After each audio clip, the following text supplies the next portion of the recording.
and welcome to the Ident Review, the show where we have a good look and chat about the various television idents that we've come to know and love over the years. And for this instalment, we'll be taking our first endeavour into a satellite channel, specifically Sky, and its Tombstone Idents used from 1995 to 1997.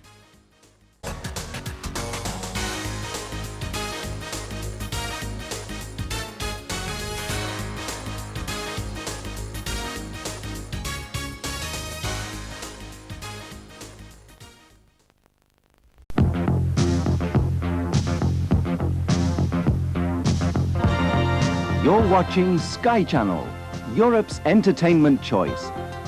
Launching officially in the UK in 1984, Sky is the oldest non-terrestrial channel to still be broadcasting in the UK. Initially it transmitted all across Europe, but focused specifically on the UK and Ireland by the end of the 1980s. Despite a slow start, the start of the 1990s marked a turning point for the fledgling service, broadcasting new and popular import programming such as 21 Jump Street and the latest worldwide phenomenon, The Simpsons. Of course, today everyone and their mother knows about Sky, as it has expanded its services far beyond just television. But we're going to be focusing on the mid-90s, when the service was hitting its stride and had a multitude of different channels. These idents have been come to known as tombstones, giving the rectangular shape featured so presently. So I'm going to be taking a look at a few of these idents, and most came in two variants, and as they are short, we're going to be taking a look at both the first and second looks. First up, we have Sky Sports.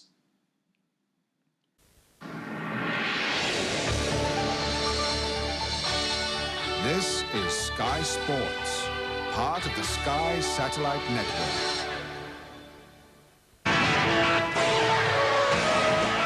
This is Sky Sports 1. With the first variant, its soundtrack is the theme that is used throughout the first variants we'll be seeing today, a sort of theme song for the brand if you will. The second variant features a more rocky sort of offering, which when I first heard it, I don't think it communicates sport at all. Both variants' main colour scheme is a strong red, and it seems later down the line for the second variant that Sports was renamed to Sports 1. Why, you ask? Well, it all ties to our next ident of the day, Sky Sports 2.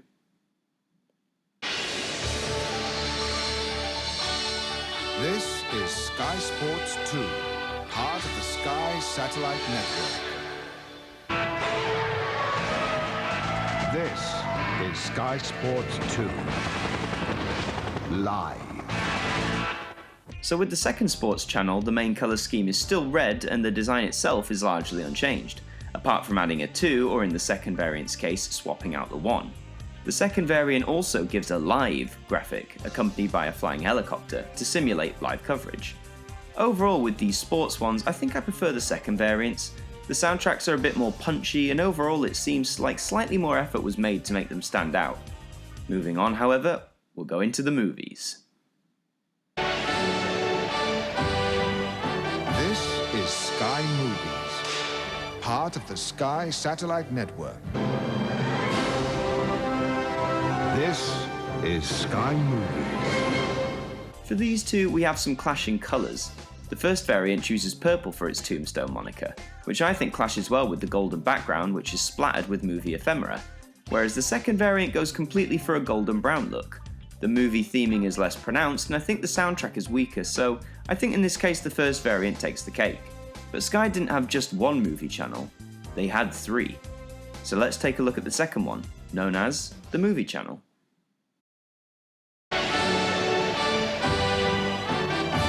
This is the Movie Channel, part of the Sky Satellite Network. This is the Movie Channel. The first variant here again swaps out the colour for its Tombstone, abandoning the purple for a more striking blue look, possibly to distinguish each individual movie channel as much as possible, which the second variant fails to do as it's virtually exactly the same ident as the standard Sky Movies, only with the changed title. So the first variant is my preferred option here. Now the third and final movie channel we're going to be looking at is Sky Movies Gold.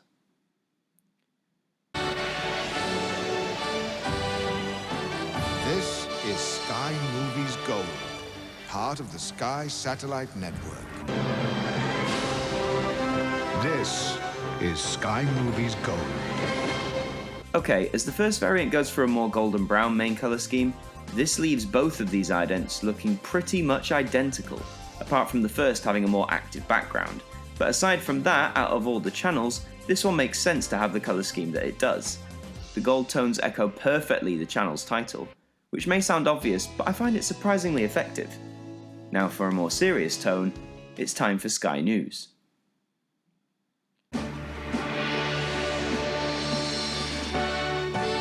This is Sky News, part of the Sky Satellite Network. This is Sky News.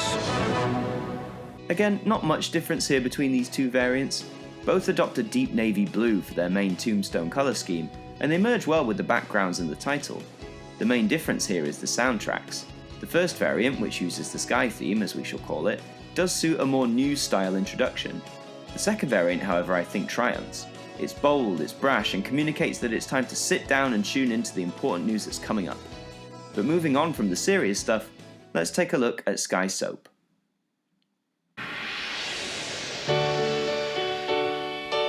This is Sky Soap, part of the Sky Satellite Network.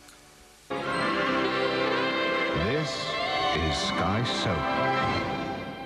Being the hub for soap operas, both of these variants showcase themselves pretty well. I love the piano rendition of the Sky theme in the first variant, which is very reminiscent of many soap theme songs. The second variant's music isn't as striking, but it echoes a more old-timey sort of soap feel, particularly early ones from the 1950s. The pink main colour also seems to blend well with what we see, so overall not a bad effort on either side.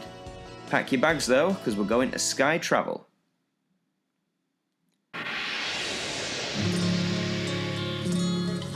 This is Sky Travel, part of the Sky Satellite Network. This is Sky Travel. These both adopt an aqua blue sort of colour for the colour schemes, which work perfectly for communicating the sea or the ocean. And both of the soundtracks do great at giving the sense that you're experiencing a foreign music, but personally I prefer the first variant's version. But overall, this is probably one of the better examples of theming for Sky's channels in this era. Now finally, let's take a look at the flagship channel, Sky One.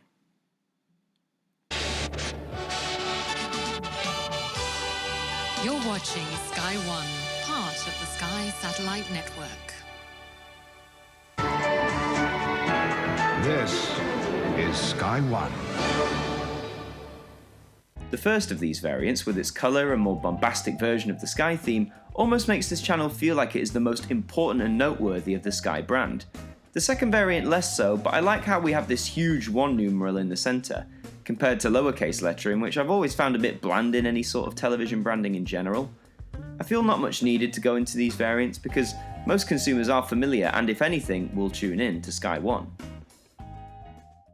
So to round off, we all know Sky is this big media entertainment powerhouse, but these idents show a point in history when it was in its first real golden age, with several popular hit programs under its belt and at a fruitful time of expansion for the company as a whole.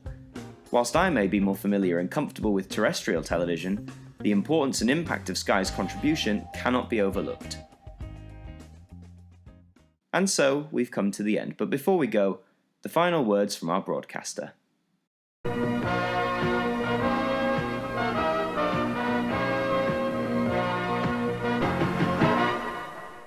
That was all this week for this instalment of the Ident Review. I hope you all enjoyed watching it, and we hope that you tune in next week. The summer break is still in effect, and as such, for programs next week you can tune in to the Now Review on Tuesday evening, and of course the Ident Review on Friday. But until then, have a good week, and we hope that you'll join us again soon. Good night.